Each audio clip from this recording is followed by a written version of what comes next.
Bunga di Batu Karang. Karya Singgi Hadi Mintarja. Jilid 12. Namun kedua anak-anak muda itu seakan-akan tidak menghiraukan mereka yang memandanginya sambil bertanya di dalam hati. Mereka maju terus, meskipun tidak terlampau kencang. Ternyata Buntal masih mengenal dengan baik jalan menuju ke pinggir bengawan seperti yang telah dijanjikan. Meskipun jalan itu kemudian menjadi agak sulit, namun mereka pun semakin lama menjadi semakin dekat dengan bengawan yang berarus deras dan berwarna lumpur. Ketika kuda mereka menuruni tebing yang agak landai dan sampai di atas pasir tepian, maka keduanya pun terkejut. Ternyata mereka melihat tidak saja bangsawan-bangsawan muda yang dijumpainya dan yang telah bertengkar dengan mereka, tetapi jumlah itu telah bertambah lagi. Nah, ternyata yang dikatakan Raden Juwiring itu benar, desis Arum. Apa boleh buat, sahut Buntal. Dan kita dapat dilemparkan ke dalam bengawan itu. Apa boleh buat. Tetapi mereka tidak akan melakukannya di hadapan Raden Juwiring, putra Pangeran Ranakusuma, seorang senapati yang disegani di Surakarta ini. Dan agaknya kita sudah mulai menyandarkan diri. Apa boleh buat. Sejenak kemudian kedua ekor kuda itu berjalan di atas pasir tepian. Perlahan-lahan keduanya maju mendekati segerombol bangsawan-bangsawan muda yang sudah menunggu. Ternyata keduanya datang, berteriak salah seorang dari mereka. Apakah yang seorang itulah Arum? Nampaknya seperti seorang laki-laki. Seorang bangsawan muda tiba-tiba saja meloncat naik ke punggung kudanya dan menyongsong Buntal. Beberapa langkah di hadapannya ia berteriak, yang seorang adalah gadis itu. Ia berpakaian seorang laki-laki. Pantas sekali. Justru ia tampak sebagai seorang anak muda yang tampan sekali.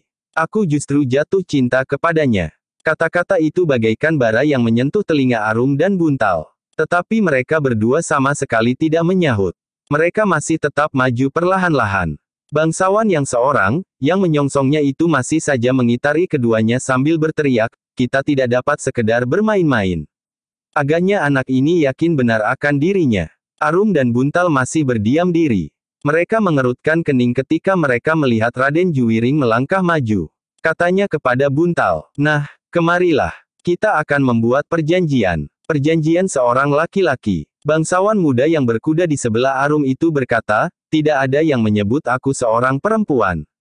Sedangkan gadis ini pun berpakaian seperti laki-laki. Bukan pakaiannya, jawab Juwiring, aku tahu bahwa seorang laki-laki dapat saja berbuat seperti perempuan. Tetapi juga sebaliknya, seorang perempuan dapat berbuat seperti seorang laki-laki. Apa yang dilakukan oleh laki-laki dan apa yang dilakukan oleh perempuan. Petik 2. Laki-laki akan menghargai kelaki-lakiannya di dalam setiap persoalan. Apa yang dikatakan dilakukannya. Ia yakin akan sikapnya, tetapi tidak mengingkari kenyataan. Ia berani mempertahankan keyakinannya, tetapi berani mengakui kesalahannya apabila hal itu disadarinya. Dan perempuan kadang-kadang menggantungkan diri kepada laki-laki. Ia pasrah kepada keadaan meskipun kadang-kadang harus mengeluh. Menekan perasaan di dalam dadanya sambil menekan gejolak hati. Tetapi sudah aku katakan, kadang-kadang terdapat kelainan. Dan kalian akan melihat kelainan itu di sini. Bangsawan-bangsawan muda itu memandang Juwiring dengan heran. Lalu salah seorang di antara mereka bertanya, apa yang akan kita lihat di sini? Petik 2. Tidak apa-apa, tetapi marilah kita membuat perjanjian. Perjanjian yang saling kita hormati, sahut Juwiring. Oh, bangsawan muda yang bertubuh kekar itu pun maju selangkah, aku tahu, kau menyangka bahwa kami akan berbuat curang. Itulah yang kau maksud, bahwa kita akan melihat kelainan di sini. Syukurlah jika hal itu tidak terjadi. Kau sudah menghina kami, dan kami tidak rela membiarkan diri kami mendapat penghinaan semacam itu. Karena itu kalian harus membuktikan, bahwa aku keliru. Persetan, suruh anak itu turun dari kudanya. Kita akan melihat, siapakah yang curang dan licik. Juwiring mengangguk-angguk sambil menyahut, iya. Biarlah ia mendekat. Buntal yang sudah ada di dekat segerombol anak-anak muda itu pun meloncat turun dari kudanya diikuti oleh Arum. Sekilas mereka masih melihat warna-warna merah yang tersangkut di bibir Mega yang bergumpalan menghiasi langit yang jernih. Cepat katakan, geram bangsawan muda yang bertubuh kekar itu, apakah yang kita jadikan syarat dari perkelahian ini? Aku sudah tidak sabar lagi. Kita saling menghormati, sahut Juwiring, yang kalah harus segera menyatakan kekalahannya dan yang menang tidak akan berbuat lebih banyak lagi. Itu agaknya syarat yang paling lunak, tetapi memadai. Persetan, desis anak muda yang bertubuh kekar itu, selebihnya. Tidak ada. Kita sudah saling mengetahui bahwa jika kita bertanding, kita tidak boleh menggigit dan menggelitik. Cukup, bentak anak muda yang masih ada di punggung kuda, yang semula menyongsong Buntal dan Arum, kau menganggap kami seperti kanak-kanak yang baru pandai berjalan. Bukan maksudku. Tetapi biarlah kita menjadi jelas pada persoalan yang sama-sama kita hadapi. Kita akan menjadi saksi. Sekarang, kita mulai sekarang, desis anak muda yang lain. Kita membuat lingkaran. Sebentar lagi matahari akan terbenam. Dan kita harus sudah mulai. Kita akan menguji siapakah yang memiliki indera lebih tajam di dalam kegelapan. Demikianlah maka anak-anak muda itu pun segera membuat sebuah lingkaran. Mereka berdiri di atas pasir yang basah dengan hati yang berdebar-debar. Cepat, masuk ke dalam arena, berkata salah seorang dari mereka. Bangsawan muda yang bertubuh kekar itu pun segera masuk ke dalam lingkaran. Juwiring yang berdiri di pinggir lingkaran itu pun kemudian memanggil Buntal, masuklah. Lawanmu sudah siap. Kita hanya ingin melihat, apakah jika kalian dibiarkan berkelahi, yang sedang memiliki kekuasaan dan kewenangan selalu menang. Kau jangan selalu menghina kami, bentak anak muda yang bertubuh kekar itu. Lalu, kenapa bukan kau saja yang memasuki arena? Kita akan berjanji bahwa kita tidak akan menyeret orang tua kita masing-masing, karena aku tahu bahwa Pamandarana Kusuma adalah seorang senapati yang terpandang. Kau dan aku sederajat. Jika kau menganggap dirimu mempunyai hak dan wewenang khusus, melampaui hak dan wewenang anak padesan, maka aku pun mempunyainya, sehingga perkelahian di antara kita, siapapun yang menang tidak akan dapat memberikan jawaban atas pertanyaan kita. Buntal menarik nafas dalam-dalam. Seakan-akan ia melihat Juwiring yang lain daripada Juwiring yang rendah hati di padepokan Jati Aking. Juwiring yang ada di pinggir arena itu adalah Juwiring yang agak sombong dan tinggi hati. Tetapi seperti yang sudah dikatakannya, di hadapan anak-anak muda yang bengal itu, maka Juwiring pun harus bersikap serupa. Cepatlah, jangan ragu-ragu, berkata Juwiring kepada Buntal yang masih berdiri di tempatnya. Buntal pun kemudian melangkah maju mendekati lawannya di arena. Sejenak ia memandang wajah bangsawan muda yang bertubuh kekar. Tubuh yang memiliki kemungkinan yang sangat baik jika bangsawan muda itu mendapat tuntunan yang tepat di dalam olah kanuragan. Karena itu, seperti yang selalu dinasehatkan oleh Kiai Danatirta, Buntal tidak memandang rendah lawannya meskipun menurut Juwiring, anak-anak muda itu hampir tidak pernah menuntut ilmu apapun juga selain berbuat bengal. Nah, kita akan segera mulai, berkata Juwiring, marilah kita bersama-sama menjadi saksi. Saksi yang jujur atas perkelahian yang bakal terjadi. Jangan banyak bicara lagi, desis bangsawan yang bertubuh kekar. Baik, mulailah. Bangsawan muda yang bertubuh kekar itu mulai bergerak. Dipandanginya Buntal yang mulai samar-samar. Sejenak keduanya bergeser, seakan-akan ingin menemukan kelemahan lawannya. Sepintas Buntal dapat melihat, bahwa lawannya tentu bukannya belum pernah mempelajari olah kanuragan. Sikapnya dan tatapan matanya mengatakan kepadanya, bahwa anak muda yang bertubuh kekar itu pun tentu sudah mempelajari ilmu kanuragan. Dengan demikian Buntal menjadi semakin berhati-hati. Apalagi bayangan langit yang semakin buram mengaburkan wajah anak muda yang bertubuh kekar itu. Namun ada juga baiknya bagi Buntal karena yang tampak kemudian adalah semacam bayangan saja yang kehitam-hitaman, sehingga ia tidak melihat perbedaan yang jelas antara anak muda itu dengan orang-orang lain. Di dalam gelapnya malam, maka tidak ada lagi bedanya, bayangan seorang bangsawan dan orang kebanyakan. Dalam pada itu, maka sejenak kemudian, terjadilah perkelahian itu. Sekejap pun Buntal tidak berbicara sampai pada saatnya ia menghindari serangan yang pertama. Ternyata bahwa bangsawan muda yang bertubuh kekar itu agaknya memang pernah mempelajari ilmu kanuragan. Karena itu, maka untuk beberapa saat ia masih dapat dengan dada tengadah menyerang Buntal yang masih dipengaruhi oleh perasaan segan. Namun dalam serangan-serangan itu, Buntal segera mengetahui bahwa bangsawan muda itu masih belum menguasai benar ilmu yang dipelajarinya. Agaknya selama ini ia hanya membanggakan kekuatan tubuhnya yang kekar itu, sehingga tata geraknya sama sekali tidak menguntungkannya. Meskipun demikian Buntal masih harus berhati-hati. Anak muda itu benar-benar mempunyai kekuatan yang luar biasa. Adalah kebetulan sekali bahwa Buntal pun telah mempelajari ilmunya dengan cara yang berbeda dengan Juwiring, yang lebih banyak menyandarkan juga pada gerak jasmaniahnya, sehingga di dalam saat tertentu, jika terjadi benturan kekuatan, Buntal mampu mengimbangi kekuatan lawannya.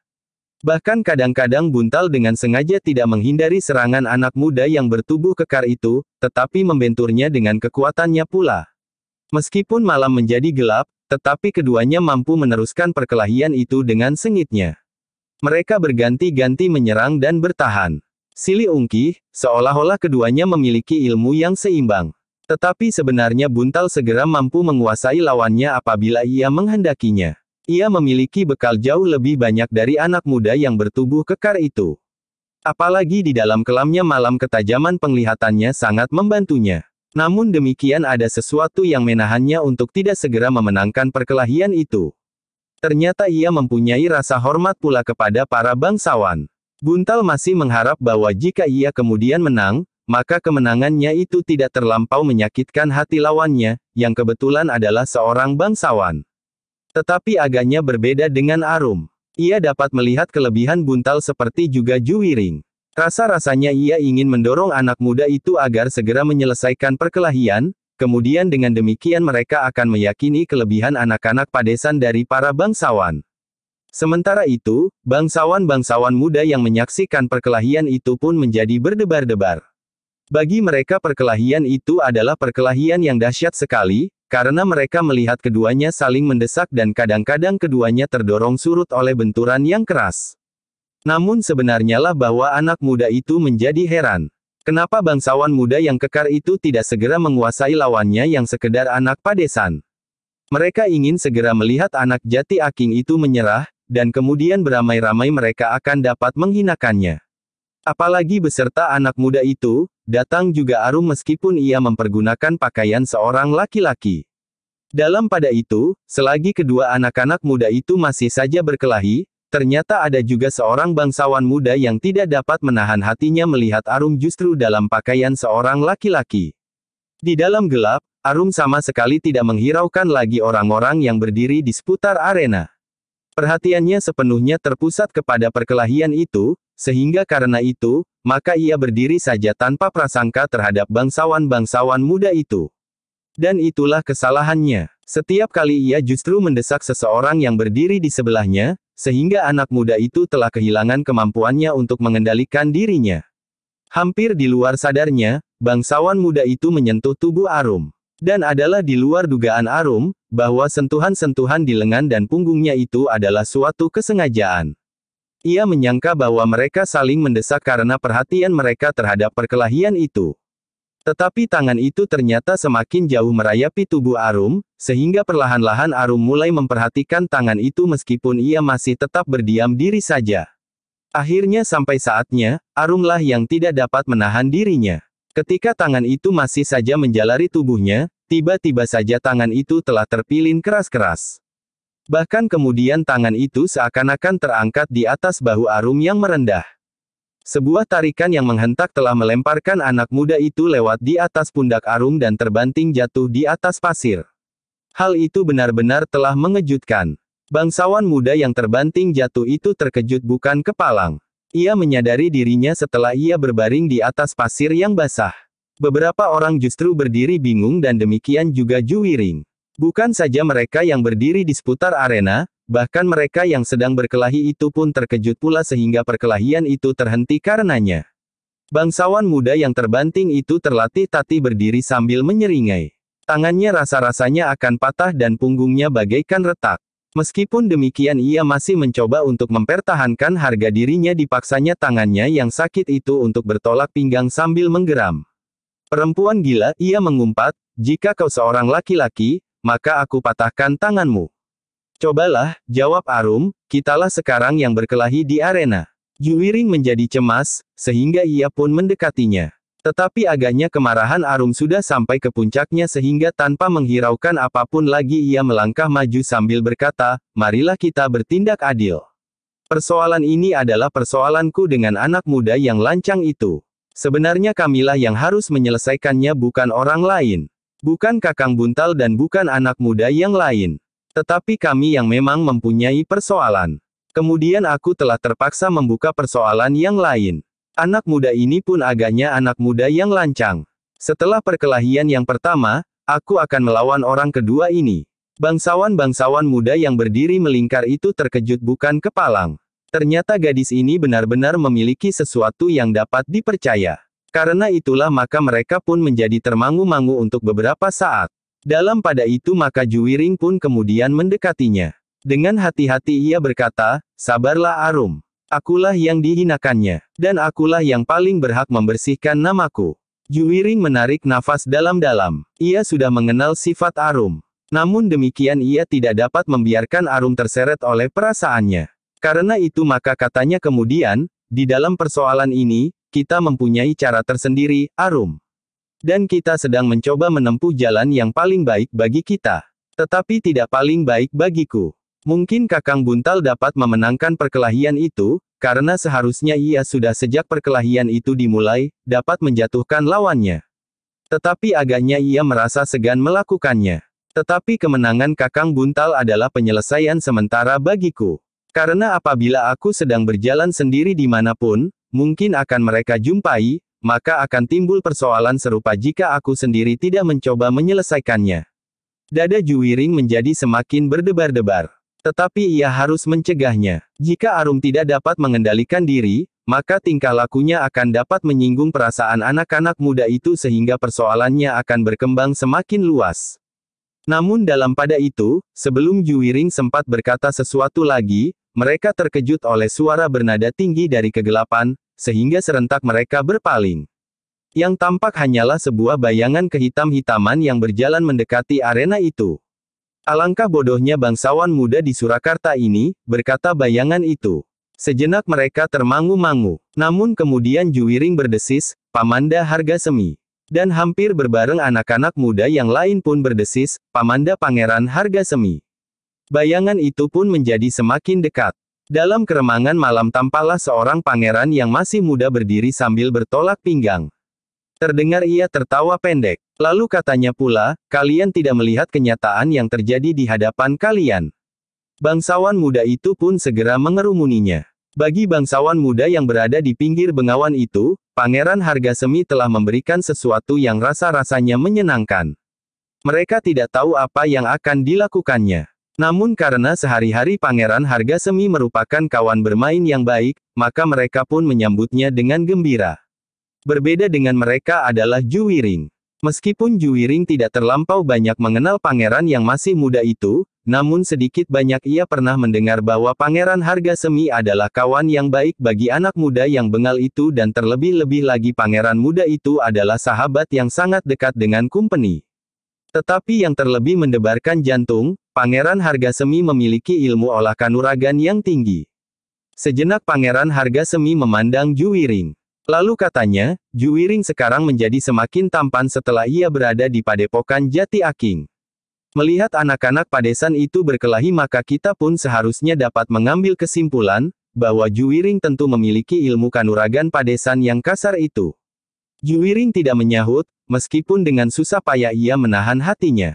Dalam pada itu Buntal dan Arum pun menjadi terheran-heran. Mereka mendengar bagaimana bangsawan-bangsawan muda itu menyebut orang yang baru saja datang itu.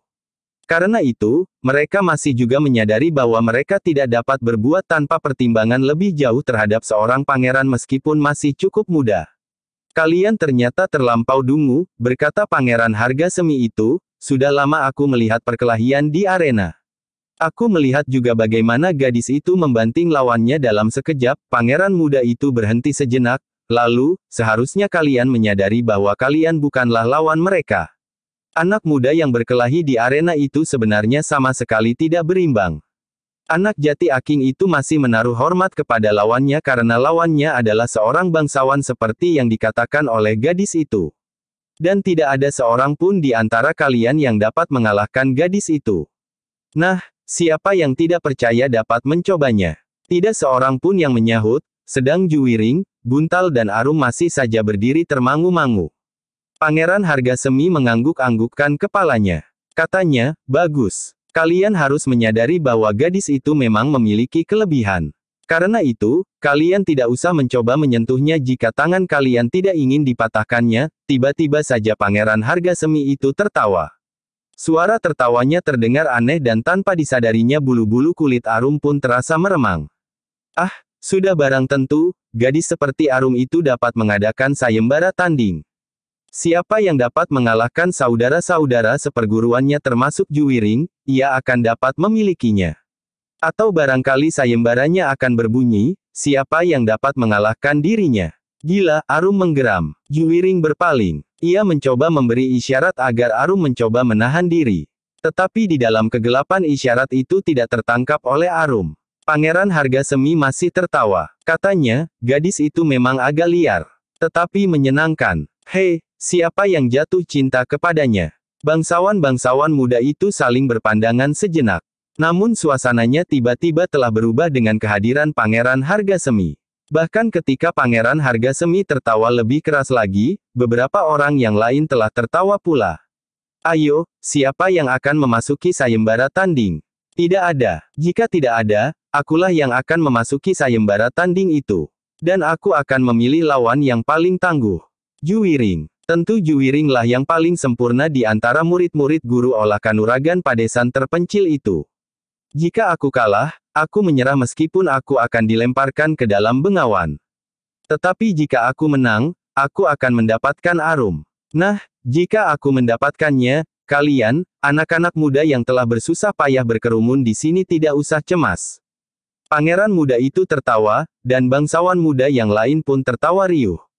Lalu, jika ayahnya marah, biarlah aku yang menyelesaikan. Jika ia mempunyai sepasukan cantrik, aku akan meminjam 3 orang kumpeni. Tak ada orang yang dapat melawan kumpeni sekarang.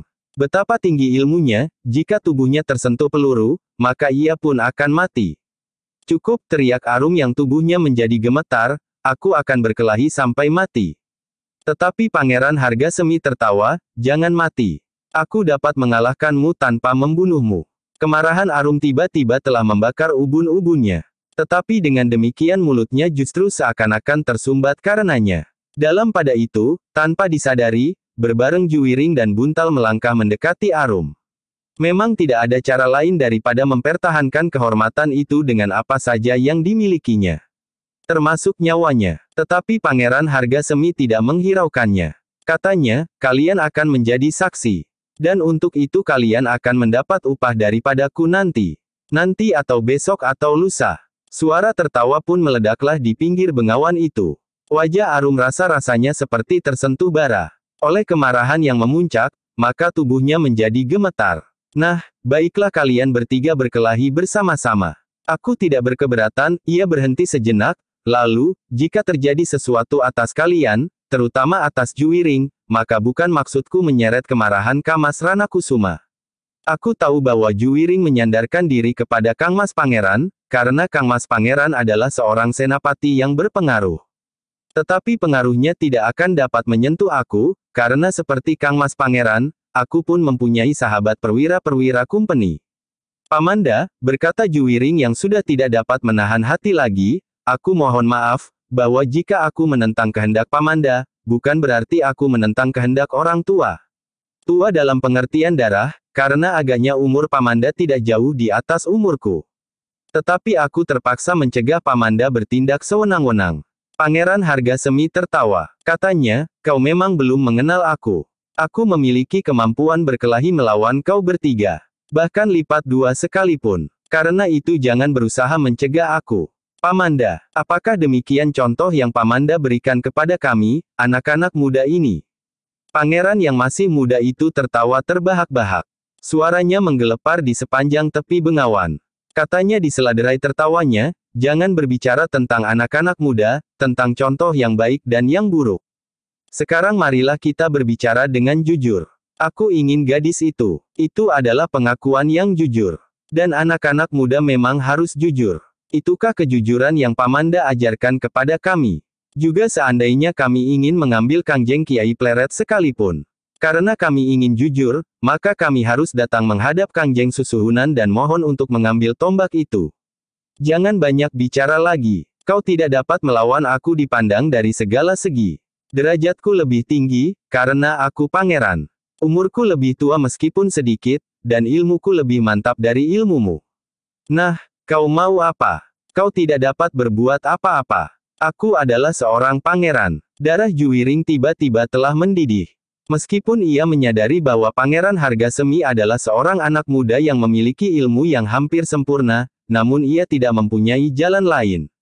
Namun sekali lagi tepian itu diguncang oleh suara tertawa berkepanjangan. Suara itu datang dari sebuah rakit di pinggir bengawan. Rakit yang tiba-tiba saja berada di tempat itu tanpa diketahui kapan datangnya. Kini semua mata tertuju ke arah rakit itu. Sebuah pelita minyak terletak di ujungnya, di sebelah pelita itu duduk seseorang sambil memeluk lututnya. Para bangsawan yang ada di tepian bengawan itu menjadi termangu-mangu sejenak. Seolah-olah mereka telah melihat sesuatu yang tidak sewajarnya. Suara tertawa itu pun kemudian mereda. Orang yang berada di dalam rakit itu masih duduk sambil memeluk lututnya di sebelah pelita minyak yang menyala. Pangeran Hargasemi yang merasa dirinya mempunyai kemampuan yang tanpa tanding di antara para bangsawan itu pun kemudian melangkah maju. Didekatinya rakit yang berhenti di pinggir bengawan itu sambil bertanya, "Siapakah kau, he?" Petik 2. Orang di atas rakit itu masih belum menjawab, "Siapa kau, dan apakah maksudmu mengganggu kami yang sedang bermain-main?"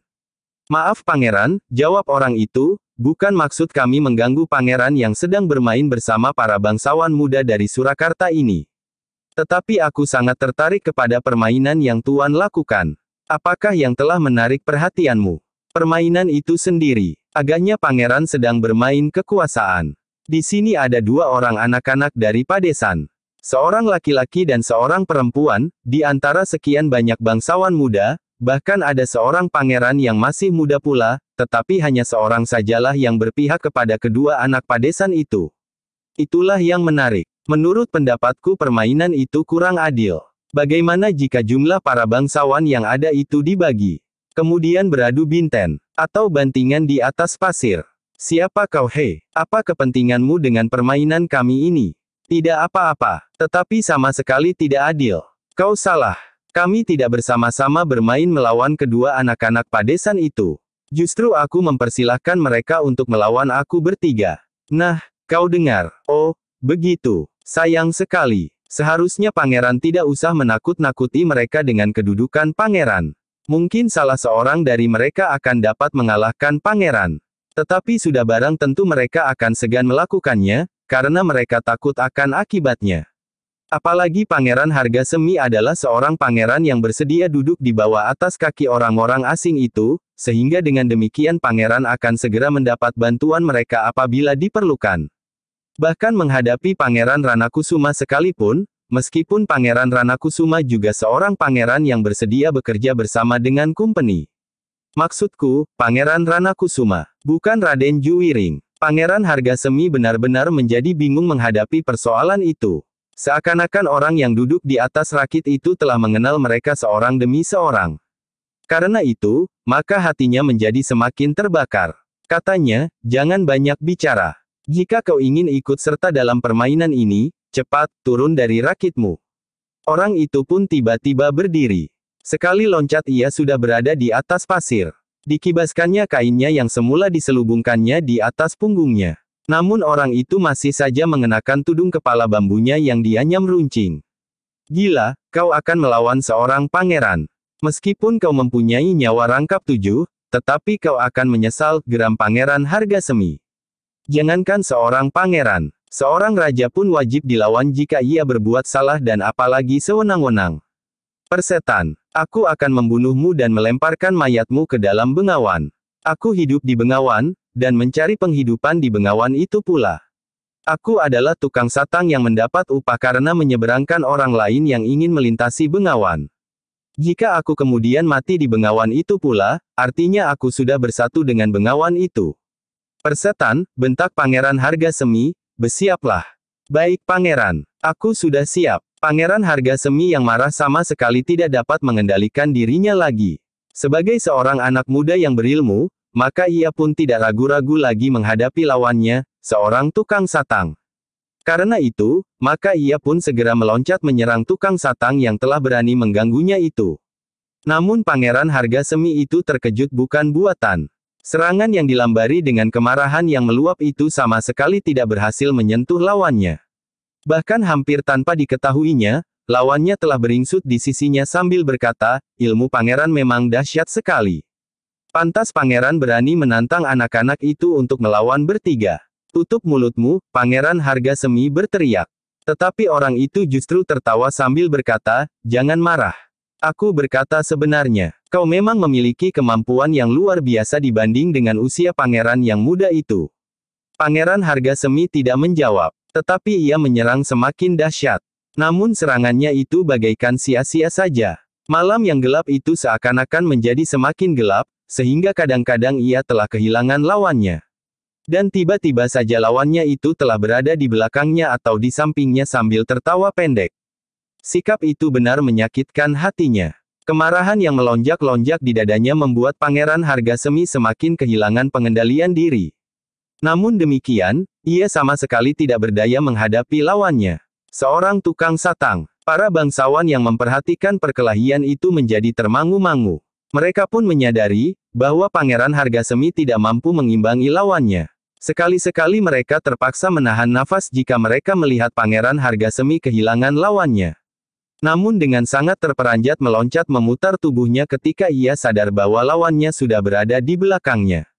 Semakin lama semakin ternyata bahwa Pangeran Harga Semi bukan lawan orang yang menyebut dirinya tukang satang itu. Nafas pangeran muda itu menjadi terengah-engah dan bahkan rasa-rasanya telah terputus di kerongkongan. Sedang orang yang menyebut dirinya tukang satang itu masih tetap segar dan sekali-sekali masih terdengar suara tertawanya. Nah, katanya kemudian, apakah pangeran masih akan bermain lebih lama lagi? Persetan, geram Pangeran Harga Semi di sela-sela nafasnya yang hampir terputus. Aku rasa permainan kita sudah cukup lama. Karena itu, sebaiknya kita mengakhirinya saja, berkata tukang satang itu kemudian, tetapi dengan syarat. Jangan ganggu anak-anak jati aking itu. Kedua anak padesan yang kau anggap tidak berharga, bahkan dapat dihinakan seperti yang sudah kau lakukan, dan yang seorang adalah kemanakanmu sendiri. Raden Juwiring, jika kau berjanji, aku tidak akan berbuat apa-apa. Gila, itu urusanku. Berjanjilah dengan janji jantan. Itu urusanku. Bukankah kau telah berjanji akan berlaku sebagai seorang laki-laki?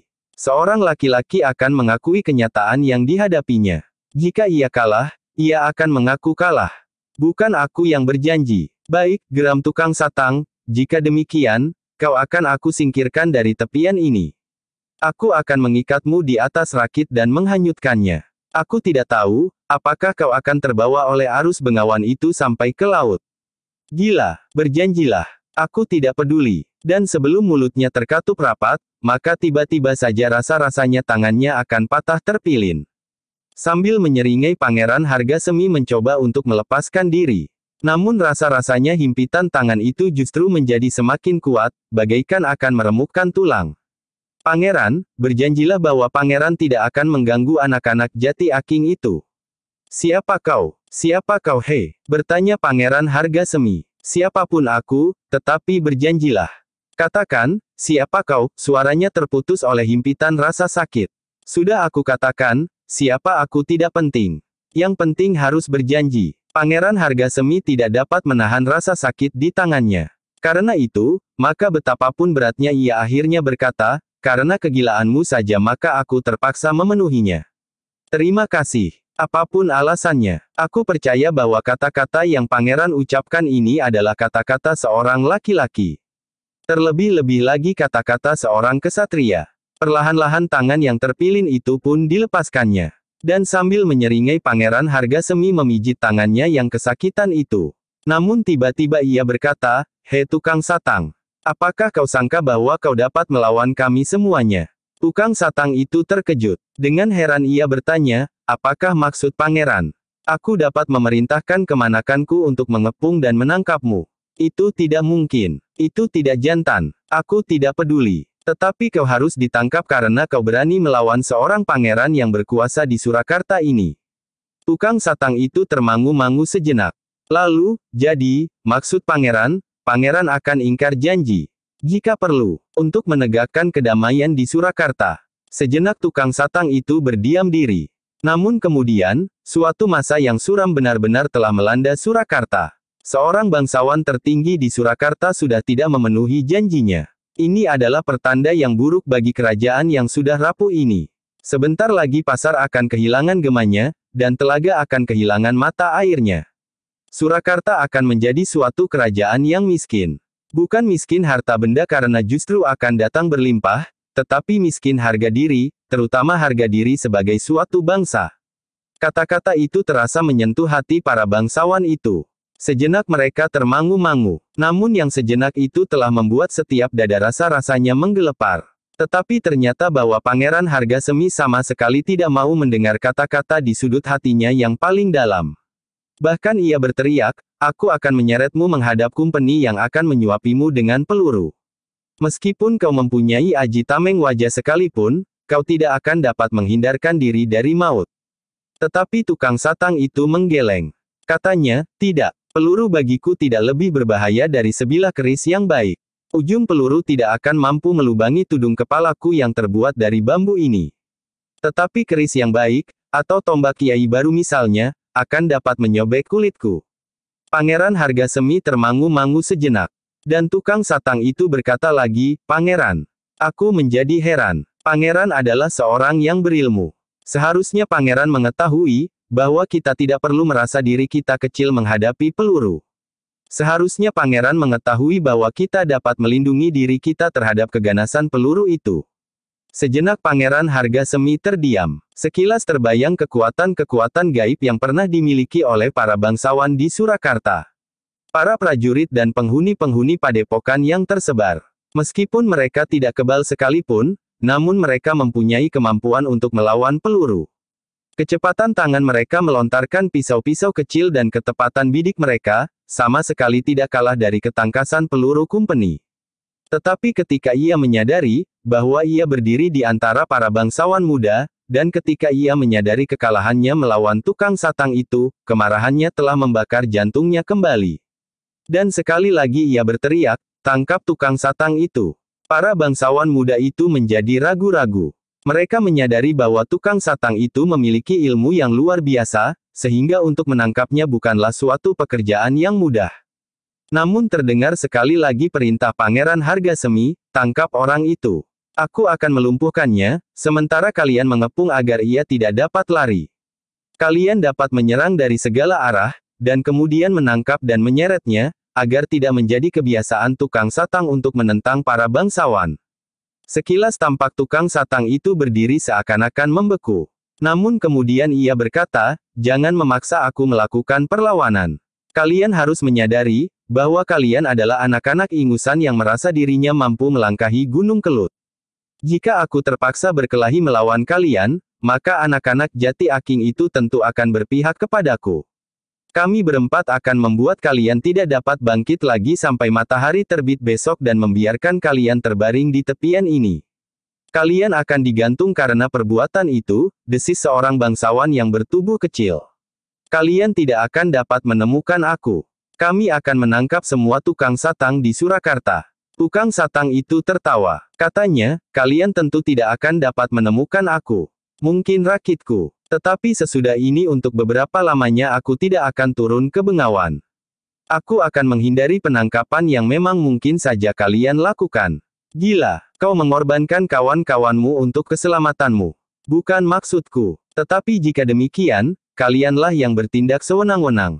Pangeran Hargasemi termenung sejenak. Namun kemudian katanya, "Dan kau akan mati kelaparan karena kau tidak mendapatkan nafkah untuk waktu yang panjang, karena setiap kali kami akan mencarimu.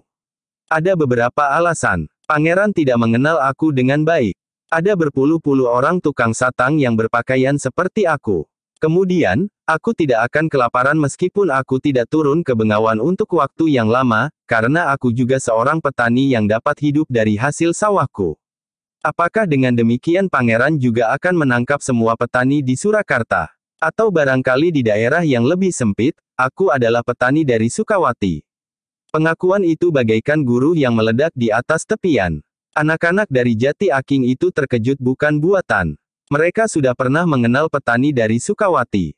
Tetapi tiba-tiba saja di malam hari mereka sama sekali tidak dapat mengenalnya. Karena itu maka mereka pun segera mencoba untuk mengamatinya di dalam gelapnya malam. Tetapi, rasa-rasanya orang yang menyebut dirinya petani dari Sukawati ini memang agak lain. Orang ini agaknya lebih pendek sedikit dari orang yang dikenalnya bernama petani dari Sukawati itu. Tudung kepalanya yang tinggi itulah barangkali yang membuat ia agak lain. Biasanya ia memakai caping yang rendah, berkata Juwiring di dalam hatinya. Namun dalam pada itu bukan saja ketiga anak-anak Jati Aking itu yang terkejut mendengar pengakuan tukang satang yang menyebut dirinya juga sebagai petani dari Sukawati. Beberapa orang di antara mereka pernah mendengar nama itu. Pernah mendengar seseorang menyebut dirinya petani dari Sukawati tanpa menyebut nama sebenarnya. Rudira yang pertama-tama menjumpainya pernah bercerita kepada saudara-saudaranya tentang orang yang menyebut dirinya petani dari Sukawati itu. Karena itu, maka dada mereka menjadi semakin berdebaran. Pangeran Hargasemi yang merasa dirinya paling tua di antara para bangsawan kemanakannya itu pun berdiri termangu-mangu untuk beberapa lamanya.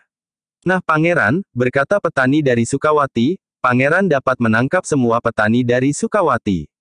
Tetapi kami adalah rakyat yang tinggal di dalam daerah Kalenggahan Pangeran Mangkubumi. Karena itulah maka setiap tindakan terhadap kami, para petani dari Sukawati, Pangeran harus mempersoalkannya lebih dahulu dengan Pangeran Mangkubumi. Pangeran Hargasemi masih tetap berdiam diri. Ia menjadi bingung menghadapi keadaan yang tidak terduga-duga itu. Karena itu, maka untuk beberapa lamanya ia berdiri saja seperti patung. Dalam pada itu, terdengar tukang satang yang juga menyebut dirinya petani dari Sukawati itu berkata, "Sudahlah Pangeran. Kita hentikan persoalan ini sampai di sini. Biarlah anak-anak Jati Aking itu pergi tanpa diganggu dan tanpa mengganggu Pangeran dan para bangsawan-bangsawan muda yang lain. Aku pun akan minta diri. Mudah-mudahan Pangeran tidak membuka persoalan dengan Kakanda Pangeran, yang mempunyai kalenggahan di daerah Sukawati itu. Jika Pangeran berurusan dengan Pangeran Mangkubumi, maka Pangeran agaknya akan menyesal, karena Pangeran sudah mengetahui sikap dan pendirian Pangeran Mangkubumi." Pangeran Hargasemi sama sekali tidak menjawab. Dan orang itu berkata kepada Juwiring, "Nah Raden Juwiring, bawalah kedua anak itu kembali. Udara malam di pinggir bengawan ini agaknya kurang baik bagi mereka dan bagi Raden Juwiring sendiri." Juwiring menjadi ragu-ragu sejenak. Namun orang itu berkata, "Silahkan. Aku pun akan pergi dari tempat ini. Mungkin malam ini aku masih menemukan 1-2 orang kemalaman yang akan menyeberang." Juwiring yang termangu-mangu itu pun kemudian menjawab, "Terima kasih." Orang itu tertawa. Katanya, "Selamat malam," lalu kepada Pangeran Hargasemi ia berkata, "Ingat, jangan ganggu lagi anak-anak itu." "Selamat malam." Tukang satang itu pun kemudian melangkah surut beberapa langkah. Kemudian ia pun meloncat dan berlari di tepian yang basah kembali ke rakitnya. Namun beberapa langkah kemudian ia berhenti sebelum ia meloncat ke atas rakitnya. Sejenak ia termangu-mangu. Lalu sambil berpaling ke dalam kegelapan ia berkata, "Hei, kenapa kau berada di situ?" Petik 2. Semua orang yang melihatnya berpaling pula ke arah pandangan mata tukang satang itu. Tetapi mereka tidak melihat sesuatu. "Baiklah," berkata tukang satang itu, "aku akan pergi lebih dahulu." Tukang satang yang juga menyebut dirinya petani dari Sukawati itu pun kemudian meloncat ke atas rakit. Demikian lincahnya, sehingga rakit yang berada di atas air itu seakan-akan sama sekali tidak terguncang oleh loncatannya. Bahkan lampu minyak yang berada di atas rakit itu pun masih tetap menyala berkeredipan di dalam gelap. Sepercik cahayanya yang jatuh di atas air bengawan yang berwarna lumpur itu memantul ke kemerah-merahan. Dalam pada itu, ketika tukang satang itu sudah berada di atas rakitnya, Pangeran Hargasemi pun mengumpat sambil bergeremang, "Gila. Orang gila." Lalu tiba-tiba katanya kepada Juwiring, "Kau sangka aku akan melepaskan kalian pergi? Meskipun tukang satang itu akan kembali, namun kami akan menangkap kalian bertiga. Aku akan menyelesaikannya dengan Kang Mas Ranakusuma. Agaknya kau merasa bahwa senapati perang seperti Kang Mas Ranakusuma itu akan dapat membebaskan kau dari kesalahanmu kali ini." Raden Juwiring termangu-mangu. Tanpa sesadarnya ia memandang tukang satang yang masih ada di atas getek di tepi bengawan. "Kau mengharap bantuannya. Aku tidak peduli siapakah petani dari Sukawati itu. Namanya sesaat dapat mempesona kami. Tetapi jika ia turun lagi ke tepian, kami akan menangkapnya juga." "Gila," berkata Juwiring di dalam hatinya, "Pamanda Hargasemi memang licik sekali. Nah, daripada kau harus mengalami nasib yang jelek, Menyerahlah. Tetapi Juwiring, Buntal dan Arum justru mempersiapkan dirinya menghadapi kemungkinan yang dapat terjadi. Dalam pada itu, terdengar suara tukang satang dari atas rakitnya, jadi kalian tidak mau mendengar kata-kataku. Persetan, tukang satang itu masih berdiri tegak di dekat lampu minyak yang berkeredipan disentuh angin. Namun sebelum ia berkata sesuatu, sekali lagi para bangsawan itu terkejut. Mereka melihat seseorang melangkah mendekat, di dalam gelap, mereka hanya melihat sebuah bayangan yang kehitam-hitaman. Kalian benar-benar licik dan pengecut, berkata bayangan itu. Siapa lagi kau? Bertanya Pangeran Harga Semi, ternyata kalian datang bukan seorang diri. Dan kalian pun akan digantung di alun-alun. Semuanya. Hei, apakah masih ada yang bersembunyi?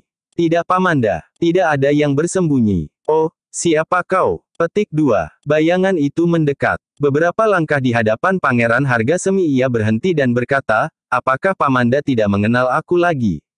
Sejenak Pangeran Harga Semi memandang orang itu dengan saksama. Tetapi malam menjadi bertambah gelap. Karena itu ia tidak segera mengenalnya. Seharusnya Pamanda tidak lupa kepadaku. Bukankah belum terlalu lama aku meninggalkan Surakarta? Barangkali Adimas Juwiring lebih lama berada di Jati Aking daripada aku. Siapa kau? Siapa? Said. Apakah Pamanda mengenal nama itu? Hei, jantung Pangeran Harga Semi seakan-akan berhenti berdetak. Lamat-lamat ia mendengar tukang satang itu tertawa. Tetapi kini hatinya dicengkam oleh orang yang berdiri di hadapannya itu. Apakah Pamanda mengenal aku? Said, Said, suara itu terdengar bergetar. Dan tiba-tiba saja ia menjadi pucat, seperti bangsawan-bangsawan yang lain. Maaf Pamanda, bahwa aku tiba-tiba saja telah mengganggu. Adalah kebetulan saja aku berada di tempat ini. Pangeran Harga Semi tidak segera menjawab. Dipandanginya bayangan itu dengan saksama. Dan sebenarnya lah bahwa yang berdiri di hadapannya adalah Raden Mas Said. Pamanda, berkata Raden Mas Said, permainan Pamanda benar-benar mengerikan. Apalagi Pamanda sudah mendapat peringatan dari Pamanda, maksudku tukang satang itu.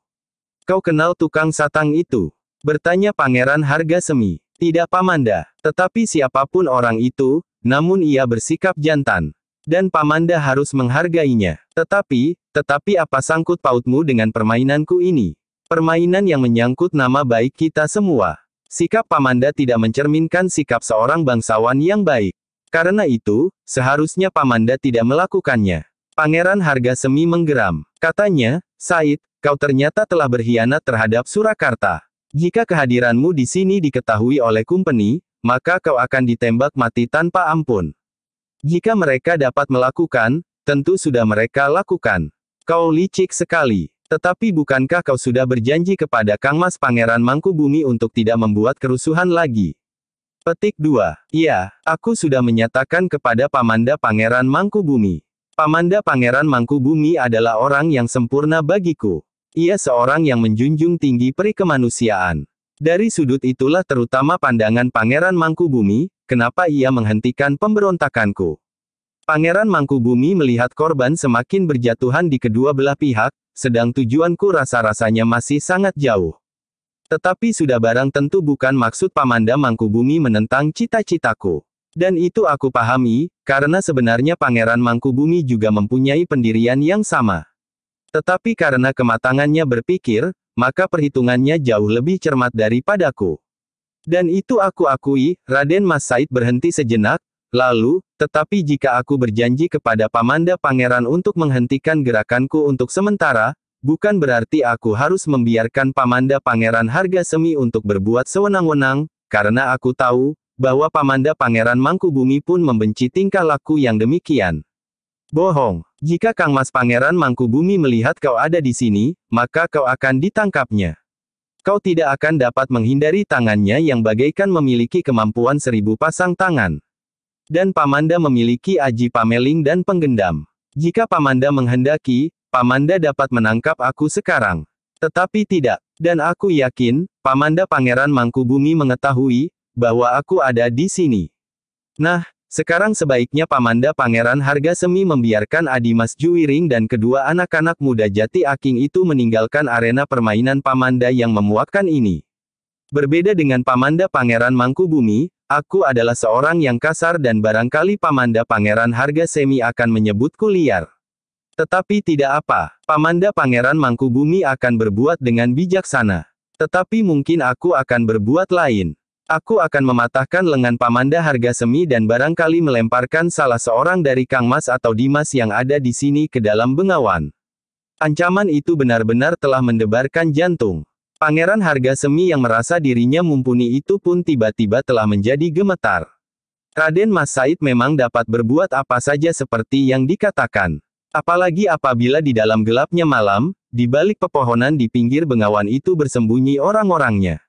Meskipun menurut penglihatan sehari-hari Raden Mas Said sudah tidak berbuat apa-apa lagi, tetapi ternyata pada suatu saat ia masih mungkin melakukan suatu tindakan yang berbahaya. Pamanda Pangeran, berkata Raden Mas Said, aku tahu benar, siapakah Pamanda ini. Pamanda adalah sahabat Kumpeni yang paling baik. Karena itu, sebenarnya bagi aku, adalah cukup alasan untuk melemparkan Pamanda ke dalam bengawan. Tetapi sebaiknya aku mengingat pesan Pamanda Mangkubumi, bahwa masih dicari jalan yang lebih baik untuk mengungkat harga diri kita sebagai bangsa di mata orang asing itu. Dan aku sebaiknya tidak berbuat sesuatu yang merugikan usaha Pamanda Pangeran Mangkubumi. Tetapi jika usaha itu gagal, Pangeran Mangkubumi yang berwatak air dan api itu, akan dapat bertindak dengan dahsyat sekali. Air adalah kebutuhan yang tidak dapat dipisahkan dari kehidupan manusia, demikian juga api. Tetapi jika air itu datang bagaikan banjir bandang, dan api menyambar bagaikan lidah langit yang menyala, maka manusia adalah makhluk yang sangat lemah menghadapinya. Kata-kata itu benar-benar telah melumpuhkan hati bangsawan-bangsawan muda yang ada di pinggir bengawan itu. Bahkan Pangeran Hargasemi pun sama sekali tidak berdaya menghadapi ancaman itu. Maka ia pun kemudian menundukkan kepalanya dengan lesu. Sudahlah Paman, berkata Raden Mas Said, aku tidak dapat terlalu lama berada di sini. Tetapi biarlah aku menyaksikan Adimas Juwiring meninggalkan tempat ini bersama kedua anak-anak muda dari Jati Aking itu, lalu katanya kepada Juwiring, tinggalkan tempat ini Adimas. Bawalah Buntal dan Arum bersamamu. Juwiring mengerutkan keningnya. Ternyata Raden Mas Said itu mengenal nama Buntal dan Arum. Tetapi Juwiring tidak sempat bertanya. Karena Said berkata, cepat, sebelum ada sikap yang dapat membakar dadaku, dan membuat aku kehilangan kekang atas diriku sendiri menghadapi bangsawan-bangsawan cengeng itu. Juwiring menarik nafas dalam-dalam. Lalu katanya, terima kasih Kang Mas. Aku minta diri. Kembalilah kepada Pamanda Ranakusuma. Katakan kepada Pamanda Ranakusuma, apa yang kau lihat di sini. Bukan maksudku menentang Pamanda Ranakusuma, senapati yang sulit dicari tandingnya di peperangan. Tetapi sekedar mohon agar Pamanda Ranakusuma menjadi lebih mengerti menghadapi pengkhianat-pengkhianat seperti aku ini. Juwiring menjadi berdebar-debar. Pergilah Adimas. Mudah-mudahan kau menjadi sumber kesadaran Pamanda Ranakusuma, bahwa sebenarnya lah ia sebangsa dengan aku dan dengan Pamanda Pangeran Mangkubumi. Meskipun ia seorang senapati yang pilih tanding, tetapi aku masih berharap bahwa pada suatu saat Pamanda Ranakusuma menyadari kediriannya. Juwiring mengangguk-anggukkan kepalanya. Katanya, aku akan mencoba Kang Mas. Nah, pergilah. Juwiring pun kemudian berpaling kepada Buntal dan Arum yang menghayati peristiwa itu dengan hati yang tersentak-sentak. Marilah kita pergi. Buntal dan Arum tidak menyahut. Namun hampir di luar sadarnya mereka berpaling memandang ke tepi bengawan. Ternyata Rakit yang semula berada di situ dengan sebuah lampu minyak dan tukang satang yang menyebut dirinya petani dari Sukawati itu sudah tidak ada di tempatnya. Rakit itu sudah tidak ada, desis Arum. Ya, jawab Buntal sambil meloncat ke punggung kudanya. Sejenak kemudian ketiga ekor kuda itu pun berderap meninggalkan tepian yang basah itu dengan kesan yang aneh di hati ketiga anak-anak muda itu. Ternyata di perut kota Surakarta ini tersimpan berbagai macam isi, desis Arum. Kau baru melihat sebagian, sahut Juwiring. Apalagi yang penting, Andrawina, Kembul Dahar dan semacamnya di samping kemelaratan dan ketakutan. Tetapi juga perjuangan dan usaha yang tidak henti-hentinya seperti yang baru saja kita lihat. Iya, aku telah salah duga terhadap Surakarta, berkata Arum, ternyata Surakarta bukan sebuah lumbung orang-orang yang pasrah, pengecut dan tamak. Ternyata di sini ada anak-anak muda yang terjaga seperti Raden Mas Said. Dengan demikian kita masih mempunyai harapan. Juga terhadap petani dari Sukawati itu. Petani yang aneh, desis Buntal, Apakah keadaan semacam itulah yang dapat disebut seseorang mampu mencela putra mencela putri? Petik 2. Mungkin. Tetapi petani dari Sukawati itu memang menyimpan 1000 kemungkinan. Buntal mengangguk-anggukkan kepalanya. Namun ia masih berdesis, apa yang kita lihat sekarang atas petani dari Sukawati itu ternyata berlainan dengan yang pernah kita lihat sebelumnya, dan mungkin sekali akan berbeda dengan yang akan kita lihat kemudian. Tetapi orang-orang yang memiliki ketajaman pandangan akan dapat mengenalnya. Tentu Kang Mas Said dapat mengenalnya pula. Agaknya memang demikian. Tetapi apakah Pangeran Harga Semi tidak dapat mengenalnya? Petik 2. Mungkin ia sama sekali tidak menduga, sehingga ia tidak menghubungkan petani dari Sukawati, yang datang sebagai tukang satang itu dengan pamanda Pangeran Mangkubumi. Buntal mengangguk-angguk. Kekagumannya kepada para pemimpin yang sebenarnya masih tetap bersikap, menjadi semakin besar. Meskipun agaknya untuk beberapa langkah di permulaan itu petani dari Sukawati dan Raden Mas Said tidak sejalan, tetapi agaknya mereka mempunyai arah yang sama. Dan seperti dikatakan oleh Raden Mas Said sendiri, Pangeran Mangkubumi mempunyai pertimbangan yang lebih matang dari pertimbangan seorang anak muda. Demikianlah mereka pun kemudian saling berdiam diri dalam cengkaman angan-angan masing-masing, sementara kuda-kuda mereka berlari-lari kecil di jalan kota yang mulai sepi. Lampu-lampu minyak berkeredipan di sudut-sudut jalan menerangi kota yang menjadi suram. Sementara itu, di tepi Bengawan, Pangeran Harga Semi dan para bangsawan yang lain pun segera bersiap-siap meninggalkan tempat itu. Mereka dengan hati yang berdebar-debar melihat Raden Mas Said meninggalkan mereka. Tukang satang itu sudah pergi, katanya sambil berpaling, tetapi jangan sangka bahwa kau dapat melepaskan diri dari pengawasannya. Petani dari Sukawati itu adalah orang yang dapat melihat apa yang ingin dilihatnya.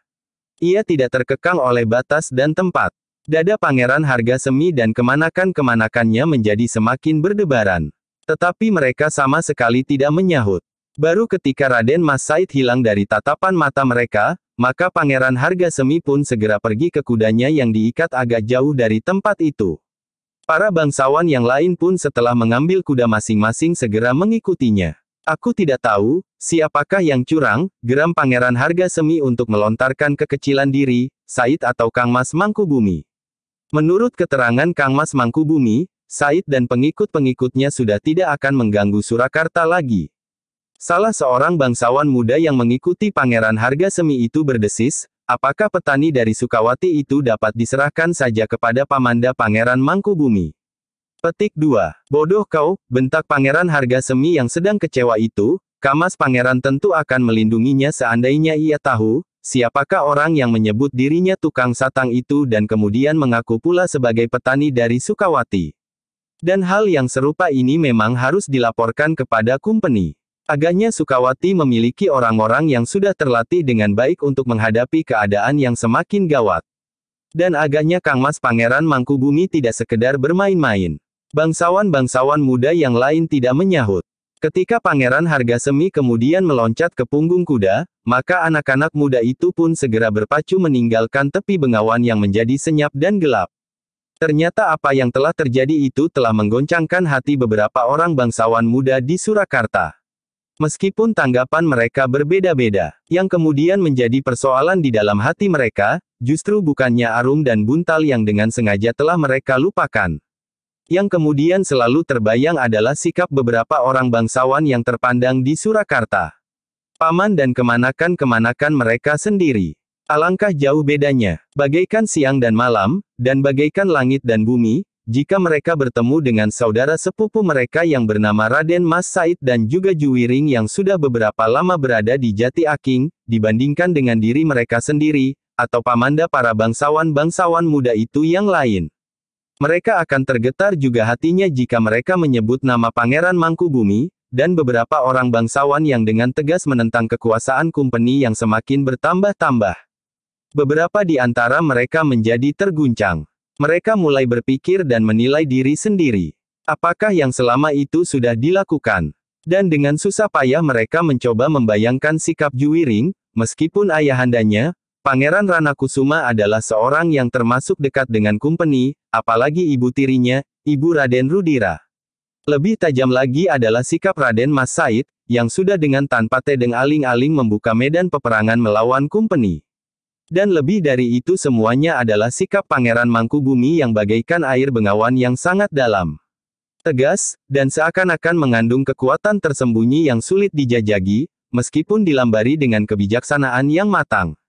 Namun justru kekuatan yang matang seperti kematangan sikap dan kebijaksanaannya itulah yang sangat berbahaya bagi kedudukan Company di Surakarta. Bukan saja para bangsawan yang bersikap lemah menghadapi kehadiran orang asing itu karena berbagai macam alasan, mungkin karena harta benda yang melimpah, mungkin karena didorong oleh nafsu berkuasa dan pangkat, mungkin oleh keinginan yang lain lagi yang beribu macam itulah. Namun juga Raden Mas Said kadang-kadang menjadi bingung menghadapi sikap Pangeran Mangkubumi. Kadang-kadang Raden Mas Said yang muda itu tidak telaten menunggu, seakan-akan menunggu turunnya hujan di musim kering. Ketika pada suatu saat, Raden Mas Said tidak dapat menahan hati lagi, maka ia memerlukan dengan diam-diam menghadap Pamanda Pangeran Mangkubumi untuk mendapatkan penjelasan tentang sikapnya yang sulit dimengerti itu. "Pamanda, apakah aku masih harus menunggu?" Bertanya Raden Mas Said, "Selama ini aku mematuhi perintah Pamanda agar untuk sementara aku menyingkir. Tetapi sekarang Pamanda masih belum berbuat apa-apa sehingga Company rasa-rasanya menjadi semakin berpengaruh atas Surakarta." Pangeran Mangkubumi mengangguk-angguk. Katanya, "Said, banyak hal yang masih harus dipertimbangkan. Jika aku mengambil sikap yang keras sebelum aku matang berpikir, maka yang terjadi adalah sekedar bentrokan tanpa arah. Kita berdua sudah berhasil menghindarkan diri dari benturan dan adu domba, meskipun kau harus banyak berkorban karena kau harus menarik diri dari tempat yang sudah berhasil kau duduki. Namun sementara itu, aku mendapat kesempatan untuk menyusun kekuatan. Dan dalam masa yang senggang ini, aku yakin bahwa kau pun mendapat kesempatan serupa. Kau dapat menyegarkan orang-orangmu. Jika perlu pada suatu saat semuanya akan dapat melakukan tugas dengan sebaik-baiknya. Sementara ini kita dapat bersikap seperti keadaan kita selama ini, seolah-olah kita adalah domba aduan yang saling bertengkar. Syukurlah bahwa ada usaha lain yang dapat dilakukan selain kekerasan. Tidak mungkin Pamanda. Tidak akan ada jalan lain. Said, coba renungkan. Mungkin aku dipengaruhi oleh sikap yang cengeng sehingga aku tidak dapat bertindak seperti kau. Pangeran Mangkubumi terdiam sejenak. Kepalanya tiba-tiba menunduk dalam-dalam, dan suaranya menjadi datar. Aku menjadi ngeri mendengar ancaman Company dan ancamanmu akhir-akhir ini. Maksud Pamanda. Petik 2. Said, ketika anak buahmu berhasil membinasakan 6 orang Company di pinggir kota, bukankah Company mengeluarkan maklumat untuk menangkap orang yang membunuh Company itu? Jika dalam waktu yang ditentukan pembunuh itu tidak tertangkap, maka Company akan mengambil 10 nyawa sebagai ganti setiap Company yang terbunuh. Dan 10 nyawa itu adalah 10 nyawa bangsa kita siapapun mereka. Bersalah atau tidak bersalah. Oh, Raden Mas Said menganggukkan kepalanya, aku sudah menjawab Pamanda. Bagaimana jawabmu? Jika Company melaksanakan ancaman itu, maka setiap orang bangsa kita yang terbunuh, aku akan mengambil 10 orang sebagai gantinya. Company, iya, atau orang yang berpihak kepada mereka dan apalagi yang terbukti membantu mereka. Pangeran Mangkubumi menarik nafas dalam-dalam. Dengan nada yang berat ia berkata, "Said, aku mengerti caramu berpikir. Mungkin pada suatu saat, kita tidak dapat menghindarkan diri dari tindakan serupa itu. Tetapi sebelum kita kehilangan 10 ganda yang tiada akan henti-hentinya, maka aku akan mencoba menempuh jalan lain." Raden Mas Said mengerutkan keningnya. Lalu di antara kedua bibirnya ia berdesis, "Maksud Pamanda, Said, baik 10 orang untuk menukar jiwa seorang Company, maupun kemudian 10 orang dari setiap orang yang terbunuh oleh Company itu, adalah darah daging kita. Mungkin mereka adalah pengkhianat-pengkhianat. Mungkin mereka menodai perjuangan kita untuk menegakkan kebebasan kita. Tetapi bagiku Said, rasa-rasanya masih terlampau pedih melihat mereka menjadi sasaran kemarahan kita dan juga sasaran kemarahan Company. Jadi maksud Pamanda, agar kita bertindak lebih lunak lagi sehingga semakin banyak orang yang akan berpihak kepada orang asing itu." Tidak Said, hanya caranya sajalah yang harus kita pertimbangkan baik-baik. Jika kita dapat memberikan kesadaran kepada rakyat kita tanpa kekerasan, sehingga mereka merasa bertanggung jawab terhadap hari depan kita sendiri, maka kita akan berbesar hati. Pamanda, setiap cita-cita harus dilambari kesediaan untuk berkorban. Memang mungkin akan ada korban yang jatuh.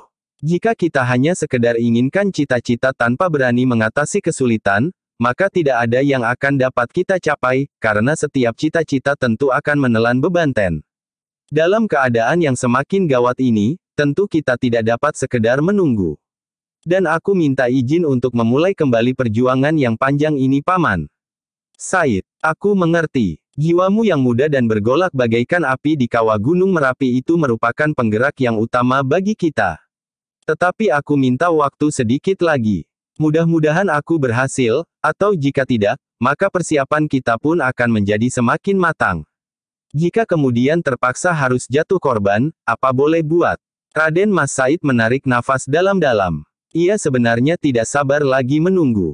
Tetapi Pangeran Mangkubumi adalah satu-satunya orang yang disegani di Surakarta karena itu, betapa hati menggelegak, namun ia masih tetap menahan diri. Ia masih harus bersembunyi dan menurut nasihat pamannya, agar ia tidak berbuat sesuatu. Setiap kali terngiang di telinganya, Said, jika aku berhasil memadamkan api yang kau nyalakan, maka aku akan mendapat banyak kesempatan mempersiapkan Sukawati. Kecurigaan terhadapku akan berkurang, dan aku dapat menuntut hak resmi atas tanah Sukawati itu. Bukan karena ketamakanku, bahwa aku mengorbankan cita-citamu sekedar untuk mendapat tanah Kalenggahan yang luas. Tidak, tetapi yang penting bahwa aku dan kau akan mendapat kesempatan menempa diri, itulah yang penting. Dengan persetujuan itu aku mendapat banyak kesempatan untuk berbuat sesuatu di Sukawati, dan kau sekarang tidak lagi mendapatkan banyak pengawasan. Karena kau menghentikan kegiatanmu, maka Kumpeni agaknya menganggap bahwa apimu telah hampir padam. Raden Mas Said hanya menundukkan kepalanya saja. Marilah untuk sementara kita tetap dalam sikap kita. Kau pergunakan kesempatan ini untuk mempersiapkan pasukanmu yang tersebar. Sedang aku akan mempersiapkan orang-orangku. Jika Kumpeni tidak mau menyadari keadaan, kita akan bergerak dengan kekerasan. Dan apa boleh buat? Namun sementara ini, aku adalah orang yang berhasil menghentikan kegiatanmu. Dan aku minta kau menerimanya dengan rela. Raden Mas Said tidak pernah dapat menolak sikap pamannya itu. Pamannya memang seorang yang mempertimbangkan perjuangan dari segala segi. Dan pamannya tidak sampai hati melihat korban berjatuhan dari hari ke hari dan semakin lama semakin berganda. Namun, setelah hal itu berlaku beberapa saat, ternyata Kumpeni tidak juga merubah sikapnya. Setiap kali Kumpeni justru menunjukkan sikap angkuhnya dan seakan-akan bahwa bangsa yang berkulit putih itu mempunyai martabat yang lebih tinggi dari bangsa yang berkulit sawo. Dalam pada itu Pangeran Mangkubumi pun sadar, bahwa Raden Mas Said tentu akan semakin bersakit hati terhadap Kumpeni, namun dalam pada itu, Pangeran Mangkubumi yang melihat kemungkinan yang tipis untuk merubah keadaan tanpa kekerasan pun telah mempersiapkan diri sebaik-baiknya. Meskipun demikian, setiap kali Pangeran Mangkubumi masih diragukan oleh hubungan kakak beradik dengan Kangjeng Susuhunan Pakubuwana. Sebagai dua orang bersaudara, Pangeran Mangkubumi adalah adik yang dekat dari Kangjeng Susuhunan Pakubuwana. Tetapi dari sikap dan pandangan hidup, mereka semakin lama seakan-akan menjadi semakin jauh. Raden Mas Said melihat persoalan yang rumit di dalam diri Pangeran Mangkubumi itu. Darah mudanya lah yang setiap kali mendorongnya untuk menghadap Pamanda dengan diam-diam. Dan setiap kali ia selalu mempersoalkan keadaan yang menurut pertimbangannya menjadi semakin suram. Aku mengerti Said, jawaban itu selalu didengar oleh Raden Mas Said yang muda. Kapan kita akan berbuat sesuatu Pamanda? Bukan sekedar pengertian atas segalanya yang terjadi. Ya, kita akan berbuat sesuatu. Tetapi jika kau memperhatikan keadaan, maka sedikit demi sedikit, aku berhasil mempengaruhi Kangjeng Susuhunan. Beberapa perkembangan sikap terasa sangat menggembirakan. Tetapi sikap itu tidak terasa sampai ke lapisan yang paling rendah dari rakyat kita Paman. Pangeran Mangkubumi mengangguk-angguk. Lalu katanya, Said, aku ingin sekali waktu kau datang ke Sukawati. Demikianlah dalam waktu yang sudah ditentukan, Pangeran Mangkubumi menunggu kehadiran Raden Mas Said. Pangeran Mangkubumi tersenyum melihat Raden Mas Said itu datang sebagai seorang yang berambut putih dan membawa beberapa bilah keris. Kemarilah Kiai, berkata Pangeran Mangkubumi, aku memang memerlukan sebilah keris dapur mendarang. Raden Mas Said itu pun tersenyum. Tetapi ia berbisik, Kumpeni menjelajahi padukuhan di sebelah timur Bengawan. Pangeran Mangkubumi terkejut, sebelah timur Bengawan. Iya Paman, tetapi karena aku telah terlanjur berjanji untuk datang, aku pun datang pula dengan cara ini. Namun sikap Kumpeni itu membuat dada Pangeran Mangkubumi menjadi bergejolak. Kumpeni sudah menjelajahi daerah-daerah yang sebelumnya tidak pernah tersinggung. Mereka mulai curiga terhadap kediamanku selama ini, desis Raden Mas Said. Baiklah Said, tinggallah di sini beberapa saat, dan yang beberapa saat itu dipergunakan oleh Raden Mas Said sebaik-baiknya. Baru kemudian setelah mengenal serba sedikit atas tanah Sukawati, ia mengangguk-angguk sambil berkata, agaknya paman memang memiliki perhitungan yang jauh lebih matang. Kini aku tahu, bahwa sebenarnya lah Pamanda tidak sedang tertidur di atas tanah Sukawati. Maaf Pamanda, sebenarnya lah sebelumnya ada dugaanku, bahwa paman mulai terlena di atas kehijauan sawah Sukawati yang subur ini. Pangeran Mangkubumi tersenyum. Katanya, nah, sejak saat ini, kita memang sudah didesak untuk semakin matang menghadapi keadaan. Jika kita harus mempergunakan kekerasan, kita pun akan mempergunakannya. Namun kita harus menyadari, bahwa kita berbuat sesuatu untuk kemanusiaan dan dilandasi oleh kemanusiaan, sehingga akibat perang yang terlampau ganas dan mengerikan harus kita hindari sejauh-jauh dapat kita lakukan. Raden Mas Said meninggalkan Sukawati dengan hati yang berdebar-debar. Bahkan ia melihat, bukan saja Sukawati yang telah berhasil dibentuk oleh Pangeran Mangkubumi, namun rakyat di sekitarnya pun mulai dijalari oleh sikap yang serupa. Sehingga karena itulah, maka Raden Mas Said justru menjadi semakin mapan menilai pamandannya, Pangeran Mangkubumi. Dan bahwa sebenarnya lah pamannya telah menyiapkan diri seperti yang dikatakannya. Dengan persiapan yang lebih baik, kita tidak terperosok ke dalam sikap yang bodoh, seperti serangga terbang ke dalam api, berkata Raden Mas Said di dalam hatinya. Demikianlah Surakarta benar-benar bagaikan gunung berapi yang tampaknya tenang dan agung. Tetapi sebenarnya lah di dalamnya bergolak api yang tiada taraf panasnya. Dalam pada itu di dalam kemelutnya keadaan, Pangeran Ranakusuma sebagai seorang senapati yang berpengaruh di Surakarta, mendapat banyak keterangan dan laporan mengenai keadaan yang buram. Namun sebenarnya lah Pangeran Ranakusuma sedang menghadapi keadaan yang buram di dalam dirinya sendiri, di dalam keluarganya. Ternyata bahwa Rarawari benar-benar tidak segera dapat dilunakkan hatinya. Bahkan ia sudah mengancam untuk meninggalkan rumah ayahnya dari pergi ke rumah eyangnya, jika Juwiring tidak segera pergi meninggalkan rumah itu. Warih, berkata ayahandanya, kau tidak boleh berkeras hati seperti itu. Aku akan tinggal bersama ibunda, jawab Warih, barangkali hal itu akan lebih baik bagiku, dan tiba-tiba saja ia bertanya, kenapa maka ibunda tidak segera kembali ke rumah ini ayah? Kamas Rudira sudah dipanggil kembali oleh Tuhan. Dan tentu saja kita tidak akan dapat berbuat apa-apa lagi. Ibunda tentu sudah mulai tenang dan menerima kenyataan ini dengan hati yang lapang. Sudahlah Warih, biarlah ibumu berada di rumah eyangmu untuk sementara. Jika ia sudah merasa tidak terganggu lagi ketenangannya, maka ia akan kembali dengan sendirinya. Ah, bukan begitu ayah. Tentu ayahanda yang harus menjemput. Bukan ibunda yang datang dengan sendirinya. Pangeran Ranakusuma mengerutkan keningnya. Lalu, sudahlah. Sebaiknya kau tidak mengganggu ketenangan ibumu. Kau harus mencoba bersikap dewasa, Warih. Kau adalah satu-satunya anak gadisku. Karena itu, kau sangat aku perlukan di sini. Tanpa kau, maka rumah ini bagaikan halaman yang tidak memiliki sebatang pohon bunga pun. Gersang. Tetapi ayah harus menyingkirkan anak padesan itu.